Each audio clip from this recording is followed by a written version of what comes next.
Hi everyone, good morning. It's my great pleasure today to introduce to you Ila Norbash, who is an Associate Professor of Robotics and Head of the Robotics Master's Program at the Robotics Institute at Carnegie Mellon University. I just want to remind everyone that this is going to be published on Google Video, so keep your confidential questions to the end after we stop recording. So without further ado, please join me in welcoming Ila. Thank you very much. Thank you for the introduction. I was here 10 months ago describing the beginnings of a program in educational robotics, and we had a certain attitude about what it means for humans and robots to work together for learning and discovery. And I'm back because the two things I announced 10 months ago are on their way and have actually carried some significant mileage forward. So I think it's fun to share with you the results of those programs. I'm here to unveil some new technology that you can use. And there's been a significant attitude shift in my lab, which I think is interesting and educational for you to know about. So I want to tell you about the attitude shift we've had, about what it means to use robots in community and exploration. Now, I'm going to take you back a little ways first. I started my talk last time by talking about wonder and learning and what it means to create systems in an Aristotelian sense that engage people in discovery. So I want to give you an example that's really early. This is a cabinet of curiosity. For those of you who don't know, this is a Victorian-era device that you might fill up with relics from myths or legends or travels that you've taken around the world with things that you find fascinating. There are things that launch for you a sense of excitement about the world. Some of them are real. Some of them are actual devices like the little shrunken head that you got in Tanzania. Other ones are links, really. They're a model of something that's far too big to put in the device. But what happens is you make this cabinet. And there's two things that are really interesting about this cabinet that I want to tell you about. One of the things that's interesting about the cabinet is it's inherently social. The reason you make a cabinet of curiosities is because you want to invite your friends over to your home to visit you and see it. And you want to share with them everything that's in there and fill them with a sense of wonder and curiosity about the places you've been. And they do the same thing to you, by the way. And you can imagine it's a bit of an arms race. Everybody has to have the coolest cabinet on the block. That's one reason you make the cabinet. And that fact that it's inherently social, I think almost none of you are old enough to get the metaphor I'm about to provide you, but I'll try anyway. If you're old enough to remember Mosaic, what we used to do in the days of Mosaic is bookmarking. We would create a collection of bookmarks to the most interesting other places to see using Mosaic. And then we'd share them with our friends. So in a very interesting and odd way, the Victorian Cabinet of Curiosities is the predecessor to the kind of social bookmarking that took off 15 years ago and has obviously become pretty important these days. That's one reason that this is really interesting. The second reason I start with this slide is because there's something very special about the Cabinet of Curiosities. It's all tangible artifacts. It's physical, tangible things that you hold in your hand and touch and manipulate. And that idea of tangible artifact as bookmarks and as links becomes a very important aspect of the kind of learning that we've been seeing happen in middle school girls, high school boys, and 50-year-old African-American adults that have been part of our program. So the idea of the tangible product has become really important to us. And to replay that for you, I keep talking about wonder and delight. And those passions are, to me, very important in our work. This is an old robot, but it's, in a way, the purest form I've found that captures for people wonder and delight. It's a gyroscopically stabilized salad bowl called the Gyrover, designed by Ben Brown and others at Carnegie Mellon. And I was lucky enough to be involved in the project. But what I was lucky enough to do is observe how kids and adults interacted with it, what kind of questions it caused in their heads, how it changed their perspective on mechanism and technology and their interactions with mechanism. Kids would run around with this at full speed, as you can imagine, playing sprinting games. It was a device that, for me, captured the essence of robotics. The physical embodiment of a robot provides a platform upon which you have an incredible potential for causing delight and wonder and curiosity in a very natural way in people. And where you take that with people is a very exciting next step. Now, can we make more devices that instill wonder and delight, that cause people to kind of attend to something and find it exciting? Sure, that's not hard, and we've done that.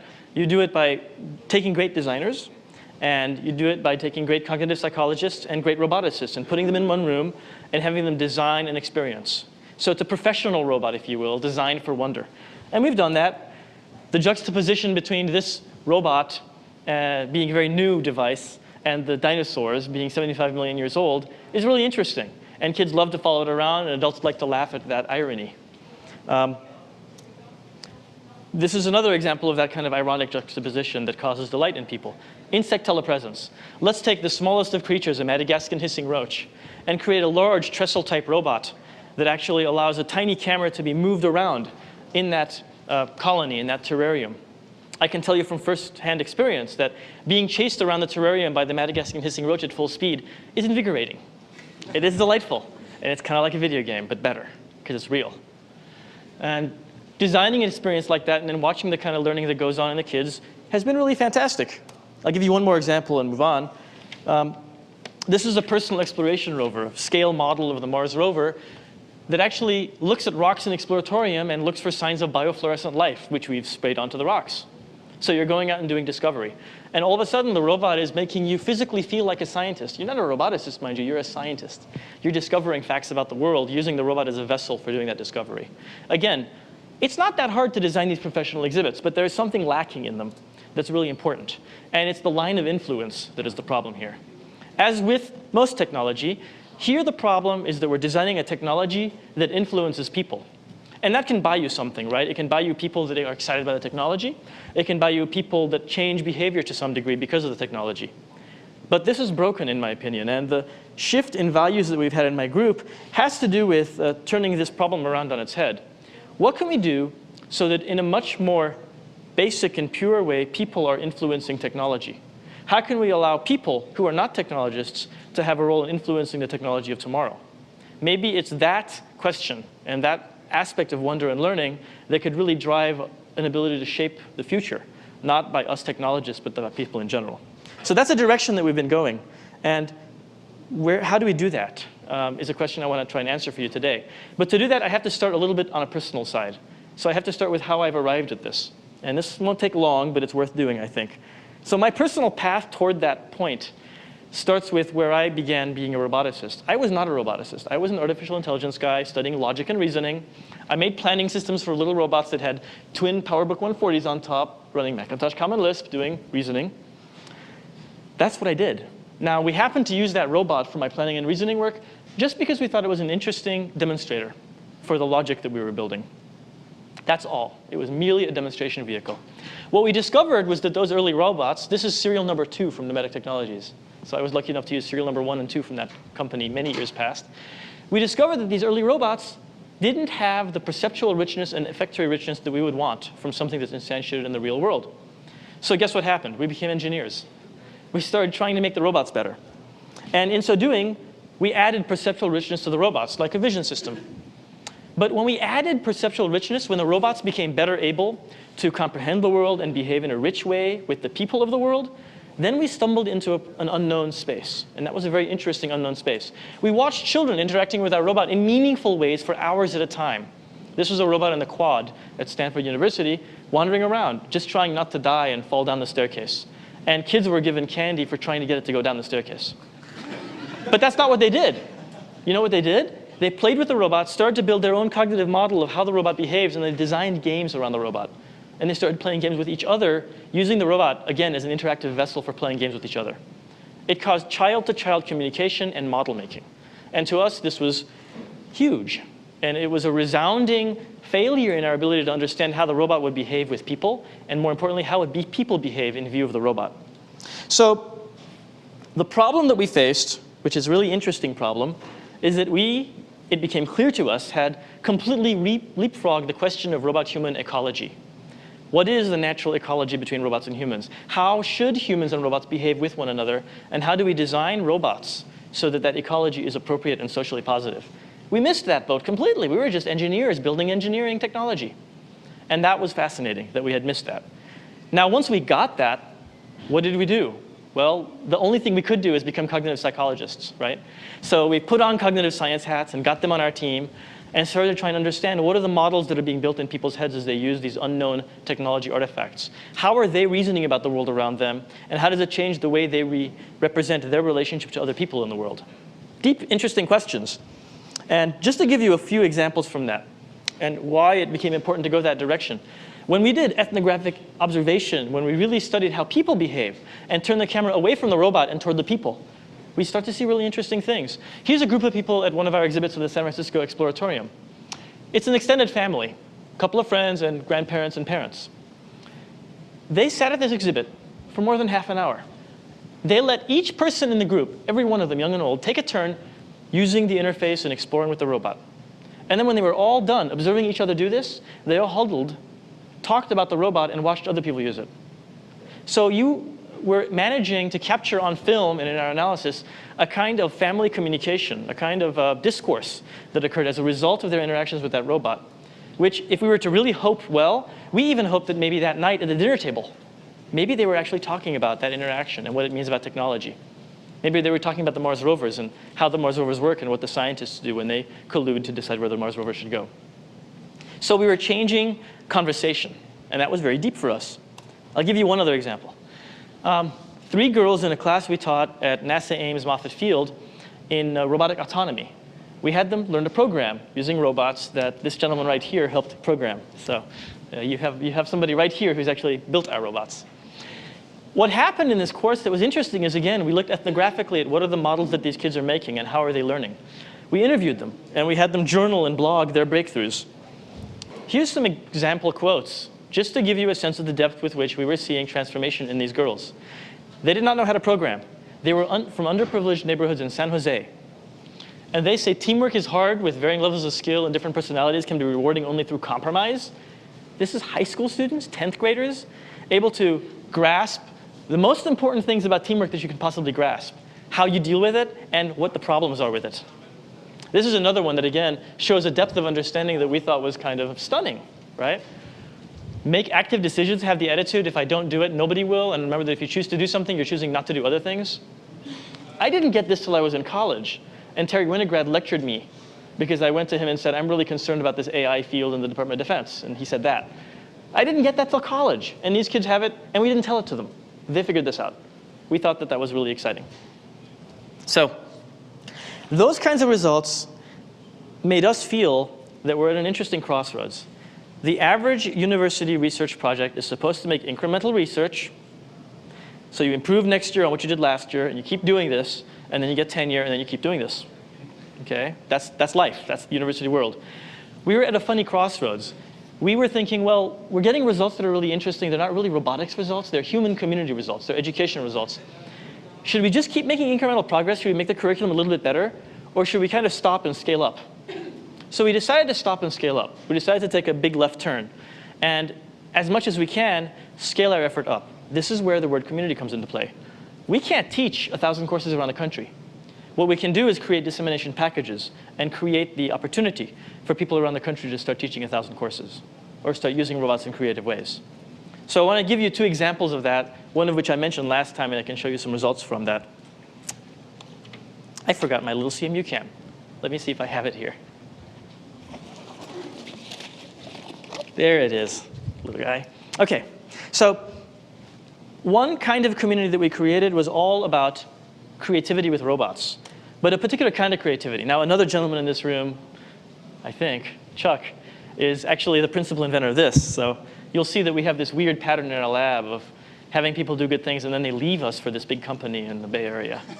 I don't understand it. But anyway, so the idea here was we want the hobby robotics community to be able to be creative with something that is all about wonder, vision. One of the most wondrous things you can do for children and adults alike is show them a robot that has vision. They can track a red ball and move its gaze around and go chase after it and pick it up and throw it and laugh. When you give them a robot that can do that, there's kind of magic that the vision shows, a magic sort of invisible connection between the robot and an awareness of the world that it's imbued with. And that's really powerful. So we've been working on CMUcams over the years, but in the most recent incarnation, it really has morphed into a sense of community robotics that I think has been quite powerful. I'll pass around the CMUcam 3. This just came out a couple of months ago. What's different about this from the previous versions, if any of you are CMUcam entrepreneurs, is that it has an SD card slot on it and a FAT16 file system, so you can just save JPEGs to it right there and then go look at them. And that it's an ARM9 core not running Linux. It's an ARM9 core. You just program it. You cross-compile it for it in GCC. So the beauty is you can now write code for this. You don't have to use a predetermined set of semantic libraries that we give you, although we still have that set of libraries. So I'll pass it around. It's fun to see how small it is. And it's for sale on several continents already, so that's exciting. What I want to show you is the sense of community that has developed around that very briefly. So I rebooted my computer in the hopes that everything will now work. Because as we know, rebooting things fixes all problems. So let's see if I can actually have an internet connection now.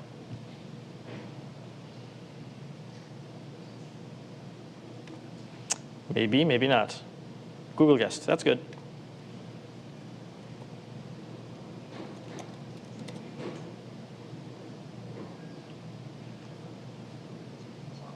That's good. OK. So this is a track-based site on the CMUcam, CMUcam 3. You're welcome to go here. This is completely public. And first of all, what happens is we and our friends have developed software for it that we think is really fascinating. So just as an example, there's simple Hello World programs. There's a security cam. This is kind of fun. You put the camera anywhere you want and turn it on. And whenever it sees people moving around, it takes a picture and saves it to the SD card. So you put it somewhere, a week later, you pull out the card, and you have kind of a picture of people moving in the area. Another fun one is a Viola Jones face detector, which is simple face detector on board the camera. And that's interesting because now the camera is spitting out meaningful information. It's telling you where all the faces are. And another fun one, if any of you remember Polly the robot. So this is Ian Horsfield's Polly implemented. And we have a better version implemented, too, that he helped us with a little bit. So again, Polly the robot on this camera, all of a sudden, bang, you can move around in an environment with some kind of uniform textured floor and avoid the chairs and the banisters and avoid going down to your death down the stairs. What's really exciting about this, though, is the community. If I look at projects, I'm astounded by how many projects there are now. This is absurd. This is a research project pushed out just a few months ago. And what we're seeing is a massive number of groups who have used the camera in interesting ways around the country and the world. That was great for us because we felt like you can push technologies out, and with today's internet, you can really make it available to people to be creative with. But the other thing I need to show you is a project that's for more than the sort of knowledgeable computer hacker, and that's Turk. When I was here last time, I talked about Turk because we were trying to figure out a way for people in general to be able to be creative with robots for educational purposes. How can we let people really design and build their own robots and run with it? How can we make that problem really easy? And we decided that there were two major problems to solve. Actually, three major problems to solve. One was you needed a killer robot box. You needed a box that does all the power manipulation, that controls motors, controls servos, has USB 2.0 connectors for cameras, and does 802.11g, and has Ethernet and has serial ports, that has everything you could possibly want, 12-bit analog inputs and digital outs and digital ins. And of course, lots of LEDs for the kids. So we created such a thing called Quirk that's sold and designed by Charmed Labs. A good friend of ours named Rich Legrand runs that company. And I'll pass that around. This is version 2. This just came out. What's exciting about it is it has 10 LEDs, and it's anodized. And I can't tell you how important being anodized is to kids. They love the fact that it's blue and it's anodized. So one part of it was that hardware. The other two parts were recipes. Can you create a set of recipes that anybody can build? Can you test them that way? And can they, just like kitchen recipes, be things that people can riff on and expand and then share back? So I'll show you some of those recipes just for fun. Now, this is a web site, so let's go back to the web. Turk, RICMU.edu. You can just Google on Turk, and you'll get right to it. A year ago when I was here, we started with some simple recipes of these pan-tilt robots. That one took 2 hours to build and cost about $500. We graduated to the flower robot that's been extremely popular. So a lot of people have been building this flower. And what's interesting about it is when they build the flower, which is basically a weekend project for a mother and daughter or father and son, once it's built, you can connect it to any RSS feed.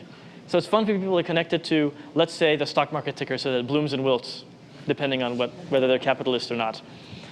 Or connect it to the weather tomorrow to take a look at the flower and see if it's going to be good weather or bad weather tomorrow. The other one that's turned out to be quite popular is this create recipe. Our lab is called Create, Community Robotics Education and Technology Empowerment. So we had to do something with the Create robot for my robot, of course. So it's a vacuum cleaner without the vacuuming bits. Instead, it has a Quirk on it, and it's internet connected. So you build this thing, turn it on, and bang, it's on the internet. So now you can program it using our iconic interfaces. You can program it in Java or Microsoft Visual C. Or you can actually control it using direct teleoperation clients and such. And that's, again, turned out to be quite successful. In fact, this is being used right here at Ohlone College and Santa Clara College to teach Intro to C now, which is your neighbors. But probably the most important thing that started happening over the last couple of months, which shows beginnings of success, has to do with projects from members. And I'm just going to dive into two of them for fun. One of them, very briefly, is Grok. It's in England.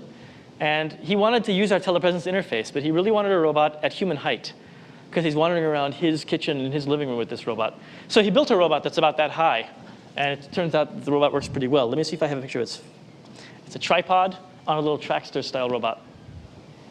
The other one that I think is hilarious is Sporto. This is great. This is physical manifestation meets quality of life technology. He wanted to build an elastomeric robot that grows and shrinks based on how much exercise you get during the day. It's a good idea, right? So you walk by this thing in your kitchen on the way to the chocolate chip cookie box, and it's just huge. Will that have impact on your behavior during the day if you place it in the right positions in your house? So beautiful idea. He's made this little mechanism that he's going to open source on the site so people can build them. And again, really interesting idea of what happens when the community starts to build robots. So they're not roboticists anymore, right? They're people. And they have interesting projects that they want to share with the world. Now, for fun, I was going to run one piece of software because this idea of wonder and delight relates very closely to telepresence. That insect telepresence robot that we built was very successful. People love telepresence. They like to be in a different scale or a different space. And we have a lot of applications on here. There's a Robot Universal Remote. And yes, RUR also stands for Rostrom's Universal Robots. I know, that was on purpose. There's a dance studio that a lot of people have been using to create dances for their robots. There's a Flower Power iconic programming language that we use in middle school girl programs. And there's My First Robot program, which is a Java environment for programming your robot all you want. Everything open sourced, of course. But let me just run one of these teleop interfaces to show you, just to give you a feel for what it's like to use these kinds of things. They're all Java web starts. So people just click on them and run them. They don't have to install anything per se. But one thing we've added recently is, as you build a robot and turn it on, it immediately connects to the internet. But you can put it into either relay mode or direct connect mode. So you can build a robot, put it in your house, and either tempt fate and allow anybody in the world to connect to it, as long as they know your passwords. Or you can not tempt fate and keep it in direct connect mode so that they can't all connect to it. I'm going to go ahead and connect with the relay. And I think I set this up so that there's a couple of robots at CMU that are actually running. Now, I got to tell you, my password's nice and long here. I have a story to share with you. My password used to be 4 alphanumeric digits long, and I'm going to tell you what happened. Because I gave this talk in England, OK? And I gave this talk there, and I got home to my kitchen in Pittsburgh. And I had a stack of dishes on the kitchen table next to the robot that I had demoed in England. The stack of dishes was on the floor, broken. And the robot was on the floor, also broken. This was scary. So we went back and looked at all the logs. My password was 4 digits long, right? Somebody had managed to hack into the robot and drive it around my house 4 times while I was on the airplane back from England.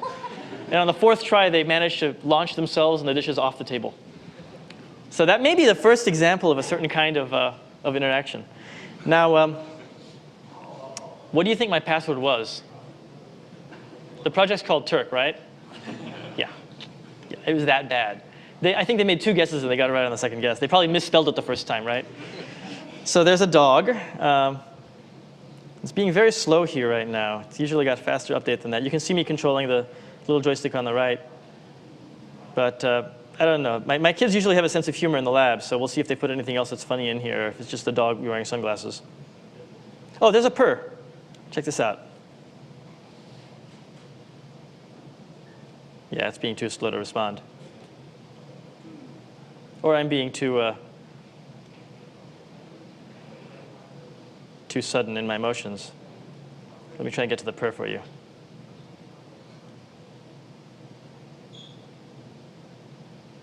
So usually, if I'm not having odd network problems, I'm getting about 10 frames a second out of the system. So it's not bad. And the latency is about a second. So you're a second behind the real world time. But I just wanted you to get an idea of these kinds of interfaces and the kind of telepresence that people tend to create with them. OK, back to the talk.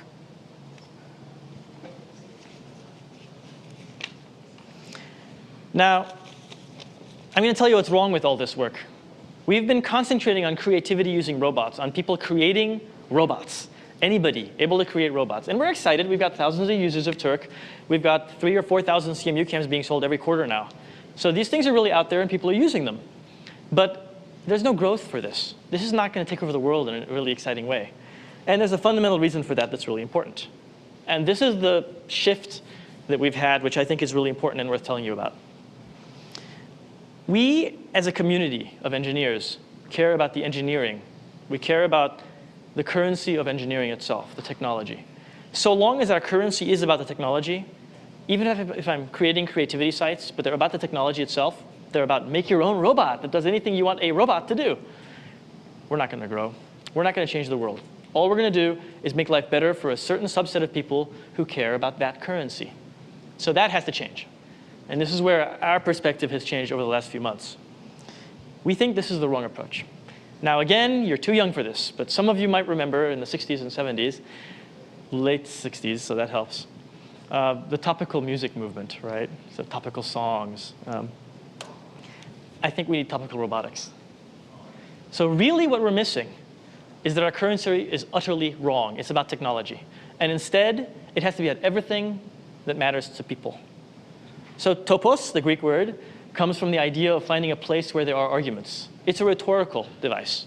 It's about finding places where you can be compelling in your rhetoric, in convincing somebody of what you know to be true and care about deeply.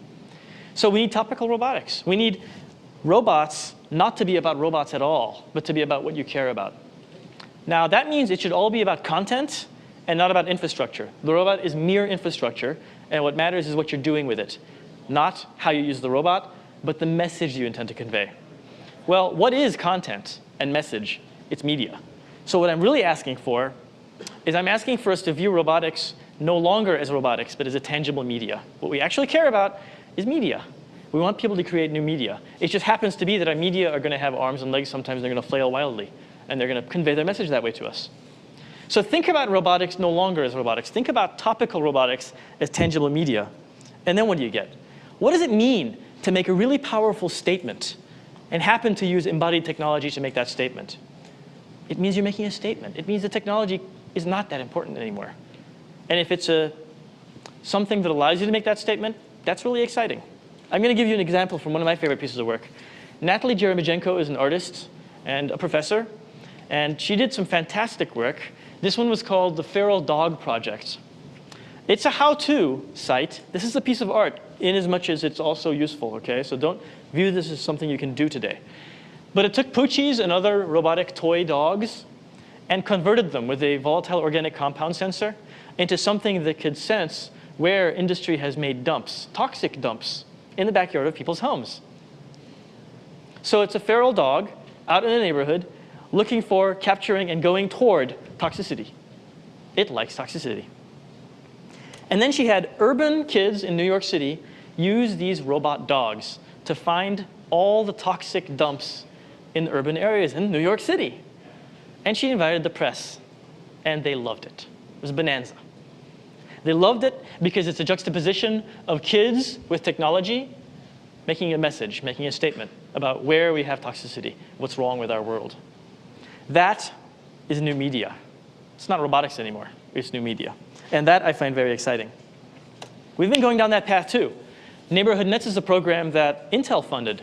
Incredible to me that a corporation so technically apt is also this interested in community.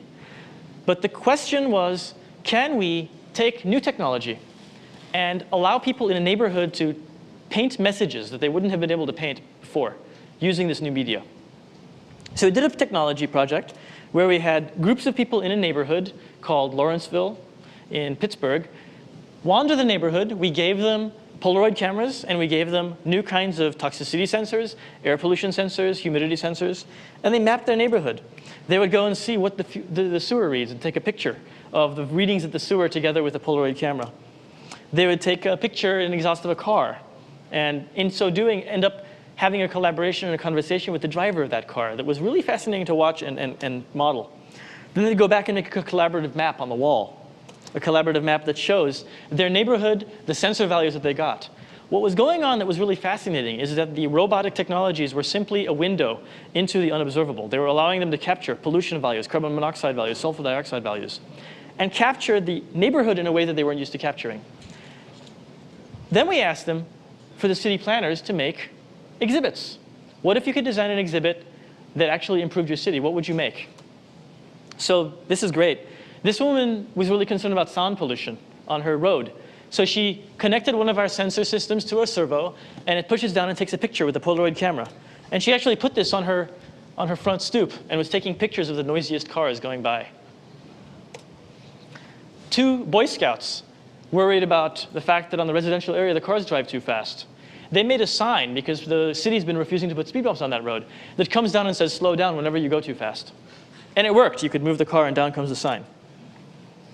3 12-year-olds make a model of the bakery deli on their neighborhood block, connected to an RSS feed that counts the number of occurrences of violence in Post-Gazette stories about the neighborhood. And pointers move up and down and jangle a bunch of nuts and bolts whenever there's occurrences of the word violence in press releases. This is 9 and 10-year-olds sketching an idea about the sensors they want to use, creating a physical rendering of their AnyBot sketch, and then building a robot that actually moves based on humidity, temperature, and air pressure in the room. It actually works. 9 and 10-year-olds built this. And then you interview them and ask them what they learned. And they say, yeah, we didn't know it could really help people and animals, technology. We just figured it was just something that could help people around their house. Roomba, of course. We didn't know it could do a bunch of other things in the world. You know, and this is beautiful. It was nothing here. And then we created something of our own. They've got a sense of authorship and empowerment over technology that they didn't have before in telling a statement, in making a message. And that, to us, was a very exciting direction to be going. OK. I'm going to show you a couple more really fast, just for fun, because these are so much fun to share with you. These are from this educational program. We just had these gallery shows this week and last week. So this is very fresh. This is an exquisite corpse. They took pictures of people in the Mexican War Streets neighborhood of Pittsburgh, interviewed the people, cut them up into head, torso, and foot, and made a device that you stand by. And as you stamp on the floor, the feet move. As you shout into it, the heads move. And as you flail the middle of your body, the body moves. So it reconfigures the people into different kind of combinations. He made a mood bench model. And he's actually going to build a full-size mood bench. It's a public park bench that becomes a gathering place for the public, where umbrellas open and close depending on the humidity and the weather tomorrow. This is kind of scary. If you take a cucumber and you not cut all the skin off and do just the right thing, you can make tendons out of the skin. And so this is a cucumber hand with a piece of Gouda on top that moves depending on how much sound you put into the device. You thought that was crazy. Nano Crispies, a warning about the futures of technology. He produced carefully all sizes of this box, a Nano Crispies cereal box, and made a model Rice Krispies man using the visible man as a mold, made a Rice Krispies man, stuck it in milk with Rice Krispies, stuck our servos in the bottom, and it moves when you approach it. Yes, it moves when you approach it. And the story on here is all about the idea that nanobots are going to take over the world. It's beautiful. It's a piece of art. It's real art that you could put in a modern gallery. And this guy made this, and all these robots were made in 2-hour segments over the course of 4 weeks. That's 8 hours total for kinetic art pieces that, to them, tell messages that they care about.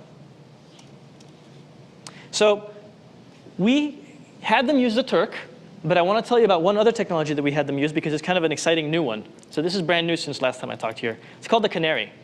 We just took standard sensors on the market that are really cheap and effective. A light sensor, a humidity sensor, barometric pressure sensor, sound sensor. My favorite one is a volatile organic compound sulfur dioxide and carbon monoxide sensor. And made a little box out of it. Produced 50 of the boards. Now it has servo plugs on it, and you'll see why, because that's kind of where this gets fun. But first we have to ask the question, what's the right form for such a device that we want the public to use and feel comfortable with? Well, we surveyed that. We looked at a lot of different things off the shelf because we wanted people to be able to build these themselves. And we tried all sorts of stuff. This is a crystal light container with all their goodies in it. This is a pencil case from IKEA. We settled on something that people can build at home with pieces of plastic from an art store. So we provide that mold to people. We provide that model as a PDF document to people. They print it out. They slap it on the plastic, cut it out, and voila. They have a canary. Now, I don't know if you have a good guess as to why it's called a canary. You probably do. I'll turn on and pass it around and put it in a mode where it just goes through all the various chemical indices and other values for this room. So just pass it around and check out what's on the screen. What was exciting about this device is it was all about exploration and wonder. Kids and adults wanted desperately to take this home and check their floor out. Is my room better with the windows open or closed on an ozone action day? Is my school okay? They just installed new carpeting, and I read that VOCs cause asthma. I wonder if there's a lot of VOCs in my school now, and are we all going to get asthma? This is stuff people actually care about. It's media. It's content. They collect it with the device, but there's more. You're going to see as this passes around little wires connected to it. The reason for that is we gave them craft parts. They built whatever they wanted, joints, servos, whatnot. As soon as you build something, if you plug it into that device, then depending on which mode you put the screen in, it'll move. So without any programming, you can immediately make a kinetic art piece. You can make something that drops balls whenever there's a lot of noise, or something that draws in sand whenever there's a lot of pollution. And you can put two joints on it, right? So it draws in sand this way when there's a lot of pollution during the day, and this way when there's a lot of pollution at night. And so now you get a piece of art over time that tells you about the day-night difference between pollution levels. So that turned out to be an extremely effective tool. For humidity, by the way, if you blow into the fins, you'll actually see it pop up. Just use the right and left buttons to play with it if you like. So to us, that canary was an aha. And it was an aha because if you go back to my talk 10 months ago, we care about wonder because that really motivates people to learn. But the way we do that with things like Turk is by getting there via the path of ingenuity, which is well known that way. Engineering, the root ingenieur, it's ingenuity. It's all about the idea of being creative and building something that hasn't existed. But there's another path to wonder, right? Discovery, the natural sciences. Seeing and representing and appreciating what's in the world and how cool that is. So that path has turned out to be very important. And the canary combines them because you explore the real world and you build for it. Now, last time I talked, when I got to the Global Connection project, I started with this slide, which is completely valid to start with again, because it is wonder. Right? This is the most popular picture from Apollo, ironic because that was the moon mission. And as you know, there's this little thing we used to play with called Keyhole that's now here called Google Earth, which is a fantastic element of wonder. It's a way of exploring the universe and revealing detail. And one of the things that I'm really proud of is that our Global Connection project added National Geographic stories to that Google Earth so that you can really read about places. So now you're exploring, but there's depth to the information, right? You go there and you explore and you uncover more depth. Of course, this has become a very popular concept on Google Earth now. Interesting that in its prime when we were first doing it, it was novel, the idea that you're really adding cultural content and depth to that image of the Earth. Now, let me talk about where we're going next. And I'll start with this picture to make that clearer. This was a picture where community started to play a major role because it was no longer about simple professional content that you provide for people to learn, that technology to human unidirectional arrow. Here we were talking about flipping that arrow around a little bit because, in fact, disasters were occurring. The Kashmir earthquake in this case, the New Orleans Hurricane Katrina. And in both cases, what happened is you could see communities of rescuers and people who care sharing information using Google Earth with overlays like these that we provided. And that was really exciting because the community was deciding how to use the technology to support rescue services. The problem that we felt needed to be overcome that was exciting to us was the question of community control. What if people could really control everything about the perspective that they have on this explorable, shareable image? So I'll put the question out there first, right? If we think about Topic, about the ability of people to be able to argue whatever they believe in and do that with technology, then what we really want isn't one Google Earth. We want, and this is metaphorical, I don't mean to have multiple Google Earths per se, but perspective. What we really want is for people to be able to create their own perspective de novo of what they care about visually and share that. So the resolution you have in a Google Earth is fantastic because you can reveal detail.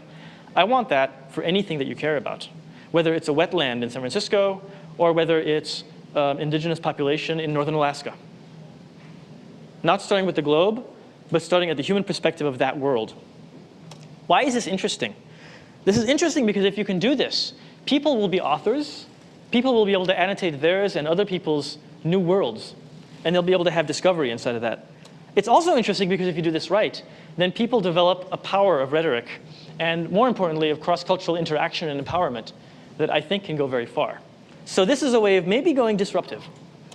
And so there's two things we have to do to pull this off, and I'll talk about those in the remaining time.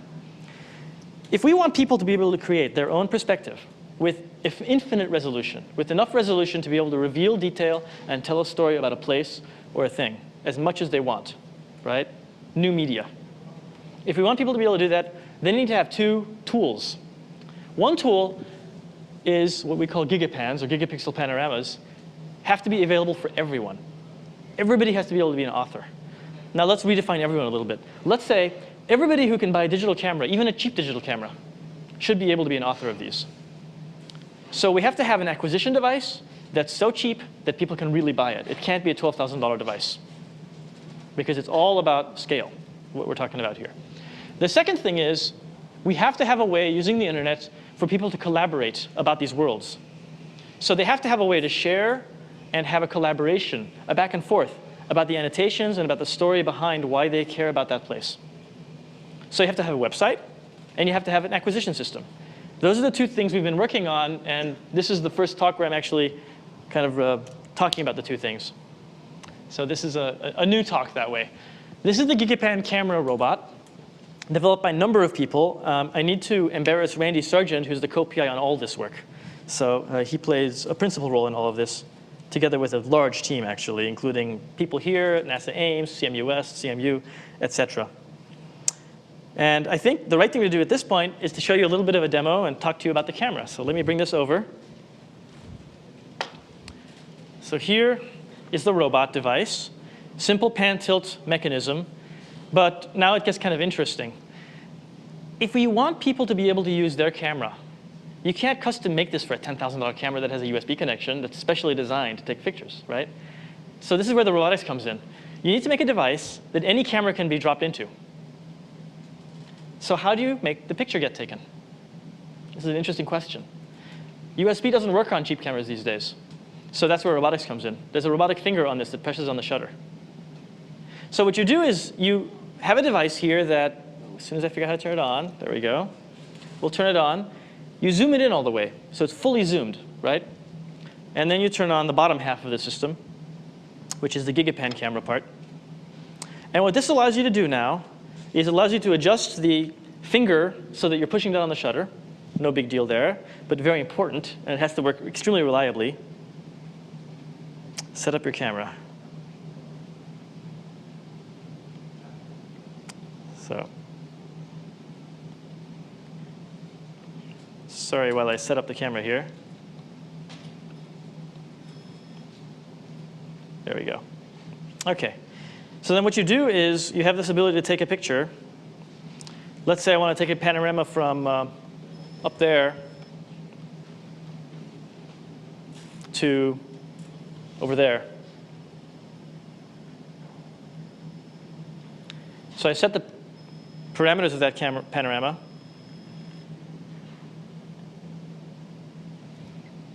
And then off it goes to take a panorama.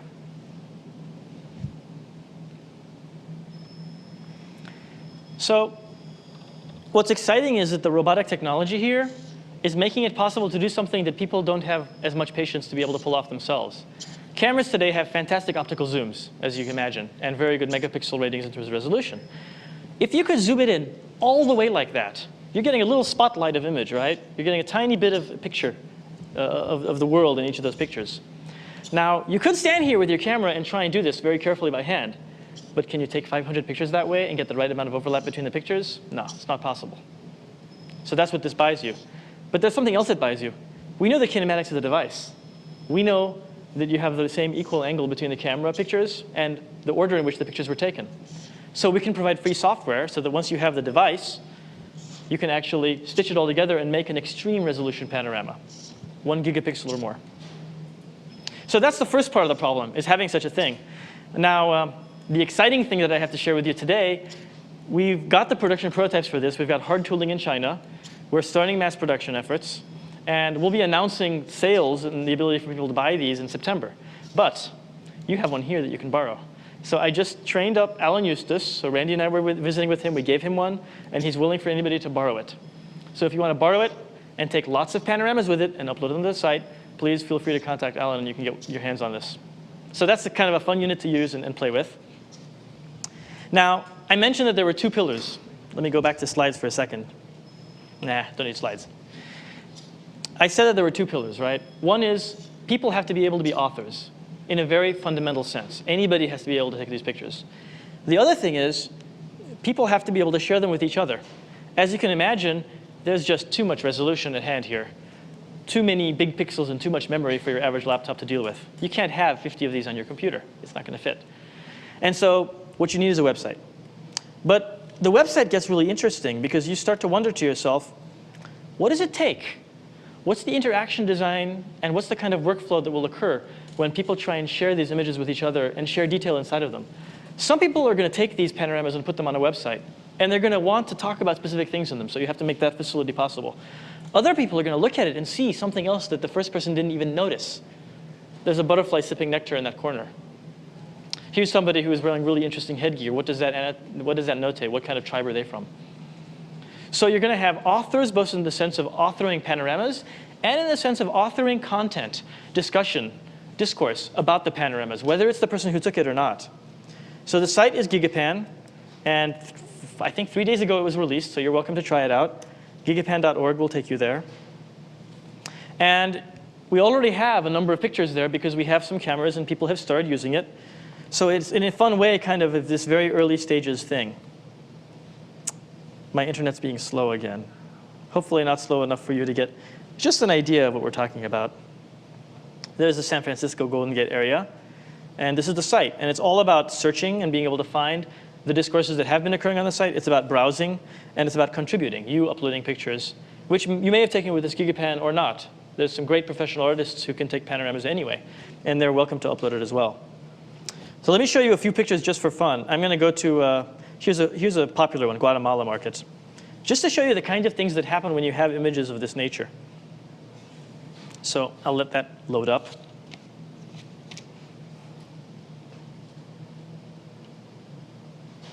And for those of you concerned about time, I'm only going to take 4 or 5 more minutes, so it won't be too bad. I won't be running you too late during your day.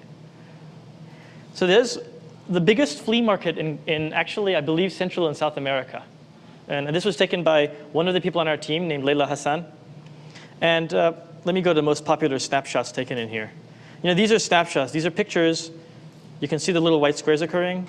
Pictures about which people have been snapping and making comments about them. There's some fun ones in here. Actually, before I do that, let me try and prove that it's Guatemala. You see the pickup truck there on the edge? It has a license plate and a dog and half a human, look. So let me keep going toward the license plate. And you can probably read it by now, Guatemala 2004. Here's another picture that I think is really exciting. One of the things that happens when you create a picture like this is it generates massive numbers of questions. No matter what the author intended, people start to notice in the picture things that they have questions about. We noticed in this picture 2 things that we thought were really interesting. One is half the women are wearing something on their head, balancing something on their head like that. And in fact, we talked to somebody from Guatemala, and they said, oh yeah, all of the women that are Aboriginal in ancestry can balance on their heads, no problem. And all the women who are of Spanish origin can't. And you can tell them apart that way. And then we noticed the thing on the right there. Look at the rope that guy has on his forehead. So we asked, what's that for? And he said, oh, well, that's how you carry things. Said, what do you mean? He said, that's how you carry really heavy things. You put the rope on your forehead and you tie it behind you. That's how you carry heavy things. You don't use your hands because you want your hands free. So we said, well, what kind of things would you carry here like that? And so he said, oh, just look up in the picture. If you look up to the right, there's exactly the kinds of things you carry that way. Televisions. So it's a fantastic example. Here's another accidental discovery. We'll zoom out and go in on this guy's badge. But it's always interesting to find you know, members of your own government somewhere. So this guy's belt says FBI on it. Again, completely, utterly accidental discovery, right?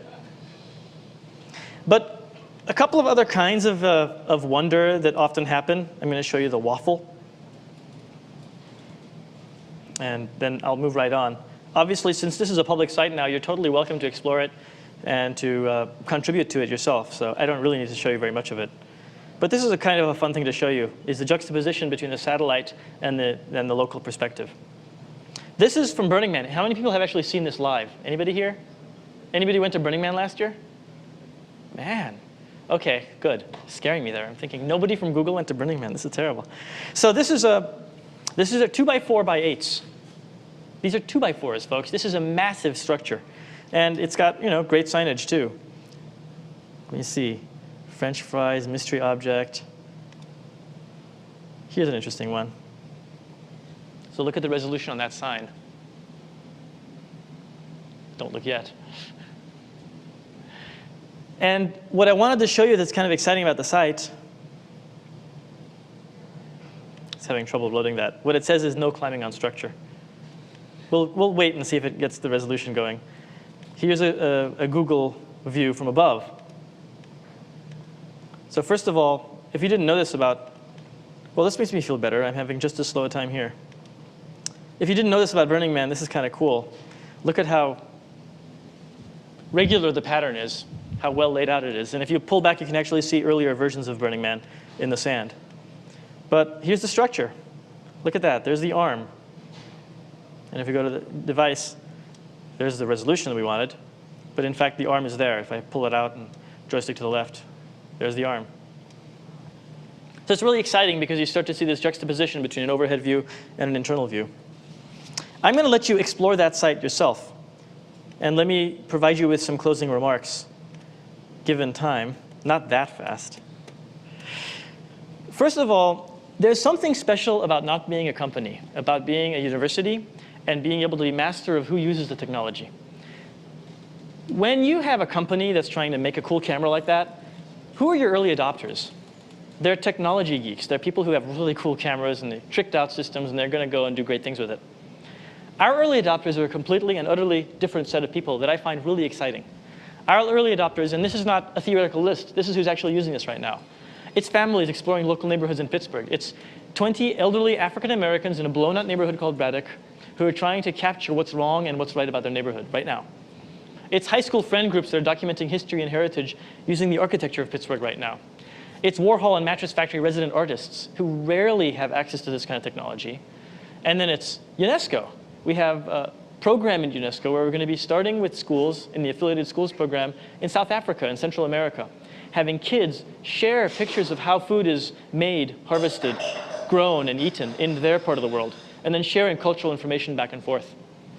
We have Alaskan Inupiaqs who have a language that's disappearing, and they want to do language elicitation using gigapans. So they take gigapans of the elder's home, and then the elder talks about everything in their home. And so they elicit all the words in their language that are hard to capture when you show them pictures of New York City. And that's what they do today.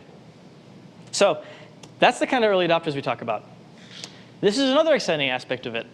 When your educational mission scales well, together with Turk and Canary and Gigapan, this is just the places where there's workshops going on by teachers we've trained this fall and this summer. So that number of places, each one 20 to 40 kids, are actually having experiences with the technologies today. And that means we're going to be able to learn that much more about how to scale it up to other cities. But basically, the city of Pittsburgh is going to be, in a sense, transformed by a discourse about robotics and about topic. And that's something that we find exciting. So let me finish now. Last two slides. I started my talk 10 months ago by talking about learning and by defining it in terms of wonder, the edge between what people know and don't know. It's a beautiful definition from Aristotle, because it's the idea that learning only occurs at that boundary. You can't learn recursion by programming the Fibonacci sequence when you're clueless about math. By the way, we do that to our kids in high school. You learn by taking what you do know, what you don't know, and crossing that edge, by giving them something they care about. But if it's really something they care about, and if this idea of new media and tangible media makes sense, then I'm going to claim there's kind of a resolution we can make of the definition, which is really learning is, I think, the edge between what people are passionate about and what they don't know. So if we can make technologies available to them so they can have discovery right around the periphery of what they actually are passionate about, that's how I think we can have real social impact in the world. That's what technologists, I think, should do. So last slide. I want to welcome you to our community.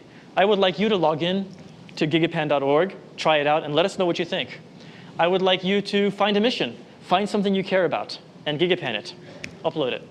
I'd like you to build a robot and share it with the Turk website. And probably most importantly, and for the most extra credit, I would like you to think about how you can create a technology empowerment program in part of your community. We're doing this in 3 communities, 40 venues right now. if you have a place, a community center, if you have a Boys and Girls Club, a youth places, a YMCA, anywhere that you have access and you believe they could benefit from a technology empowerment program, we have curriculum we can just give you, and we can fund robots for you and give them to you for free. So we can give you all the parts you need to create this kind of topical robot program anywhere you want to create it. And that's something I'd love to see us collaborate with anybody on. Last thing I should do is acknowledge everybody. I have 2 people who co-PI everything, and I'm a co-PI along with them. There's a lot of labs that are connected with this, both in Pittsburgh and here in the West Coast. And there's a lot of people who we're lucky enough to get funding from, not least of all, of course, Google Corporation. And it's interesting to note that all these folks give us unrestricted gift funding. So they're not looking for technology back out from us. They're just looking for us to change discourse about technology and empowerment. So thanks for your attention.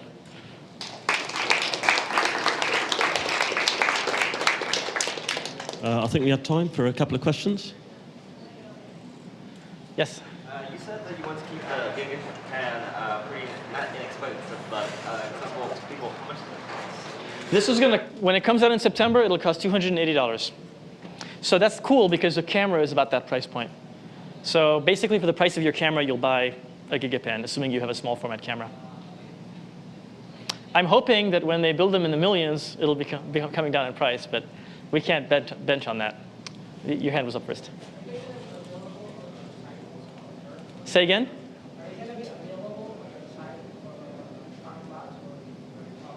Yes, the question was what's available on site and how is it available? The Quirk processor is available. If you just Google Quirk, you'll go to our site and it will take you to Charmed Labs where you can buy it. The CMUcam is available on a number of companies, and again, our site points you to them. The GigaPan camera is not available yet. You have one at Google right now that you can borrow. However, we'll be announcing availability in September, at the end of September, and at that point, you can post orders. The place you'll be posting orders will probably be Charmed Labs, and if you go there, then there'll be a form where you can post your order and get one. Last question. Yes? Is the slow speed of the time it takes to take a gigapixel image a problem for your algorithm? That's a good question.